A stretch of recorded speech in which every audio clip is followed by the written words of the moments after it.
ഇവിടെയൊക്കെ പെരുന്നാളുടെ ബ്രേക്ക്ഫാസ്റ്റ് ഒരു ഇച്ചിരി സ്പെഷ്യൽ ആട്ടോ. രാവിലെ നല്ല പൊരിച്ച നെയ്പ്പത്തിലും കുരുമുളകൊക്കെ ഇട്ട് വറ്റിച്ചെടുത്ത് ഒരു ഇറച്ചിക്കറി ഉണ്ടാക്കും. അതെങ്ങനെയാണ് ഉണ്ടാക്കുന്നതെന്ന് ഇന്ന് കാണിച്ചു തരാം കേട്ടോ. അപ്പോൾ 1 കിലോ ഇറച്ചി എടുക്കുക. അതിലേക്ക് വെളുത്തുള്ളി, കറിവേപ്പില, ഇഞ്ചി, പച്ചമുളക് ചേർക്കാം. പിന്നെ മഞ്ഞൾ പൊടി, മുളക് പൊടി, മല്ലിപ്പൊടി, കുരുമുളക് പൊടി, ഉപ്പ്. അതിനുശേഷം ഈസ്റ്റേണിന്റെ മീറ്റ് മസാല എടുക്കാം.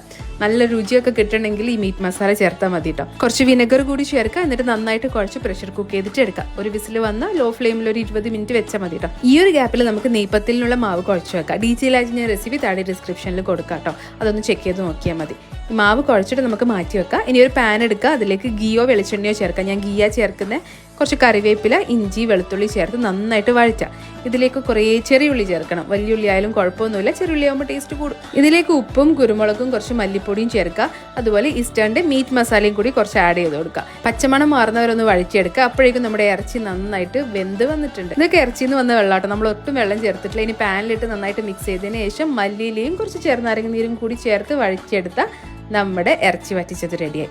ഇനി പത്തിരി ചുട്ടെടുക്കണം. വാഴയിലയിൽ ഇതുപോലെ പരത്തി ചൂടായ എണ്ണയിലിട്ട് വറുത്ത് കോരിയെടുക്കുക. ഇങ്ങനെ പൂരി പോലെ പൊങ്ങി വരും കേട്ടോ.